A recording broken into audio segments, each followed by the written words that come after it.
Good evening and welcome to our midweek feature on our city. I'm Lenina Rasool. July is International Mental Health Month. An estimated 400 million people worldwide suffer from mental or neurological disorders or from psychosocial problems. In 2015, the World Health Organization reported that cases of depression have ballooned almost 20% in a decade, making it the debilitating disorder linked to suicide the leading cause of disability worldwide. Mental health problems such as depression, anxiety, substance abuse, and job stress are common, affecting individuals, their families and co-workers, and the broader community. It also has a direct impact on workplaces through increased absenteeism, reduced productivity, and increased cost. Mental illness can be treated at your nearest clinic, hospital, or healthcare provider, but according to the Department of Health, very few South Africans seek treatment for mental disorders. Our city connected with the South African Depression and Anxiety Group, an organization that offers assistance for people struggling with mental illness, and spoke to Dr. David Rosenstein about the prevalence of mental illness in South Africa and what we can do about it. Let's hear what he has to say.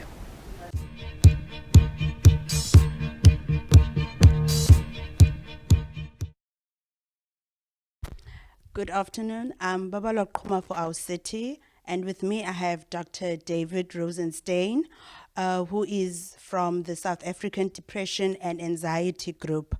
He is going to explain to us mental health issues in a broader sense. Good evening, Doctor.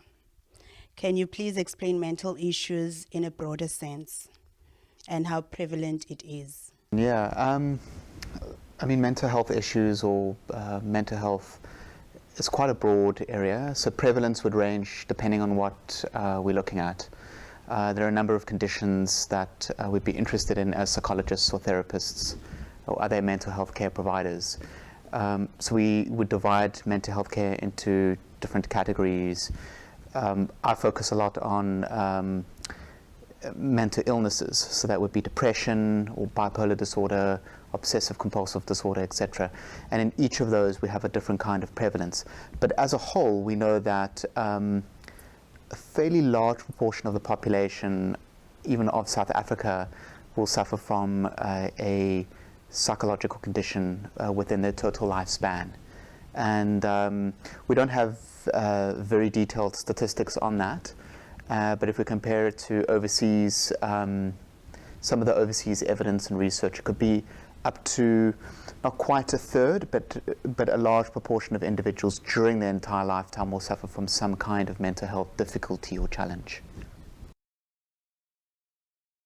What are the most prevalent mental health issues in Cape Town and the whole of South Africa?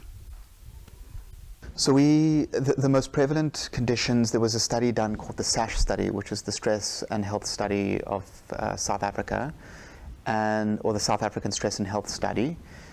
And it found substance abuse disorders to be probably the highest or most concerning, and that's alcohol use, drug use or drug dependence abuse.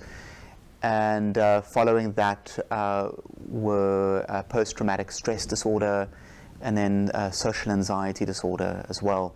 And then you have depression coming up as well as being quite a significantly prevalent condition. Yeah. Has the education around mental health issues grown? It has. There has been some improvements in education, specifically the South African Depression and Anxiety Group has done a lot by way of improving people's awareness of these conditions. The universities as well, to some degree, have also tried to improve awareness about mental health. In some communities, it's still not very well understood. So we do have some challenges in understanding certain disorders or conditions. But if we compare it to a number of years ago, there is greater awareness about mental health, and people are coming forward for treatment. Probably not enough, but I would say there's only a very slight improvement.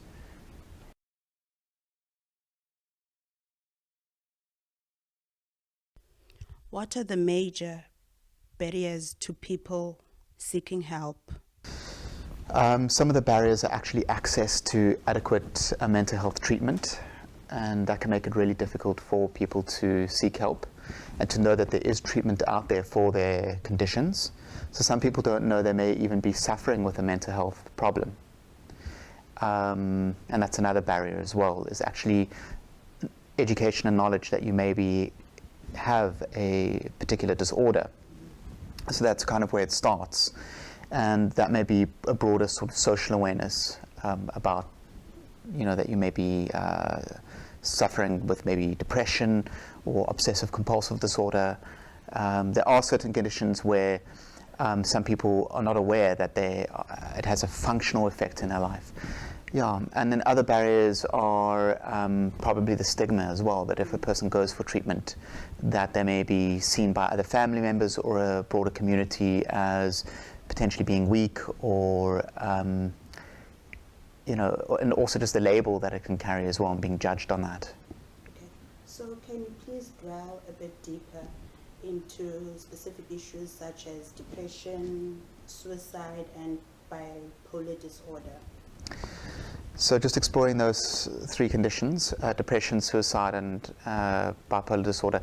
Well, suicide is not a condition in and of itself, but people do at times feel suicidal, but it's when they begin to plan and think about no longer living that is concerning, and they're actually thinking about how they will commit suicide.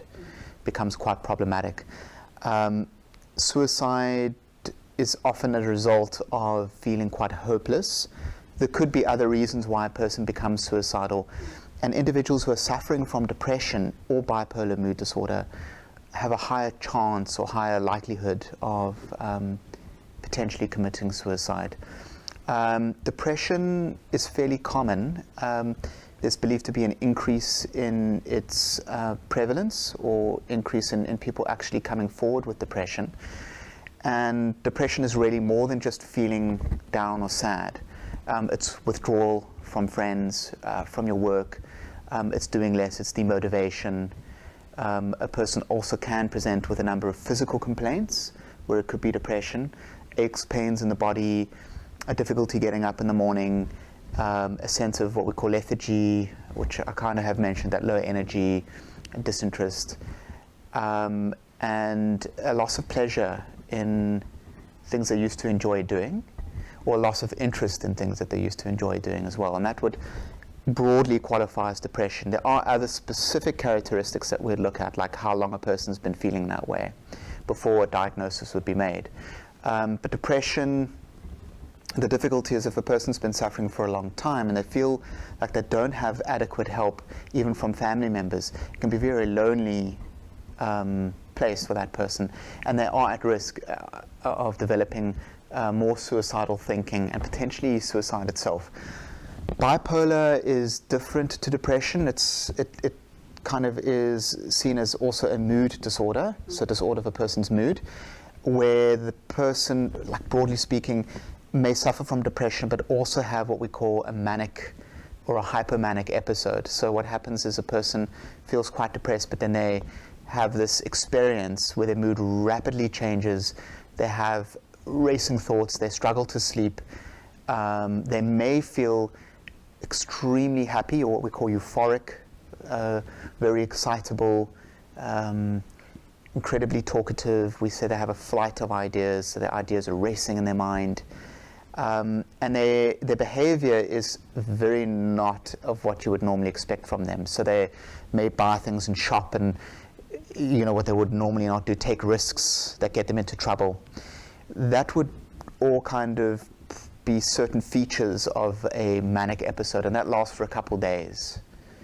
A hypomanic is very difficult to describe easily or to diagnose. It's like a manic episode, but the person isn't necessarily, they don't easily show that their behavior is impairing or problematic. They just have very fast thinking, very creative aspects of thinking, but it's the depression that's problematic in individuals who may present with a hypomanic, where they've suddenly become very depressed.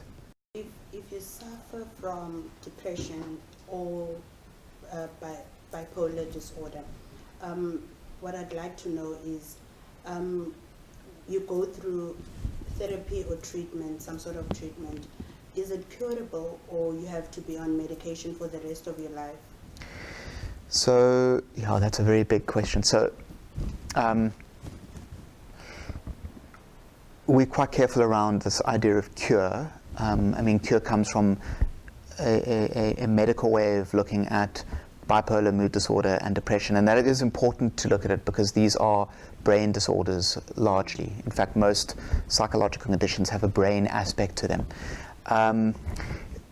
Bipolar, we don't really look at cure necessarily. We look at management and the improvement of overall mood functioning and the improvement in the person's quality of life.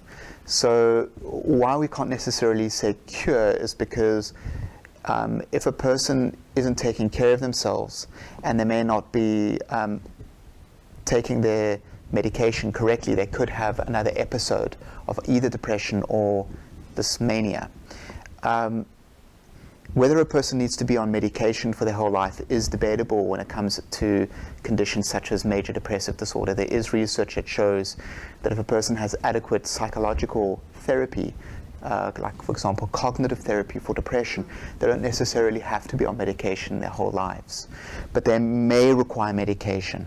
For some individuals, that can help them to have a combination of medication as well as psychotherapy, but the correct kind of psychotherapy for their depression. Often we prefer the evidence-based psychotherapy, so there's been research in those therapies that they are proven to work. Yeah, I don't know if that really answers fully the question. Does it? All right, okay, cool.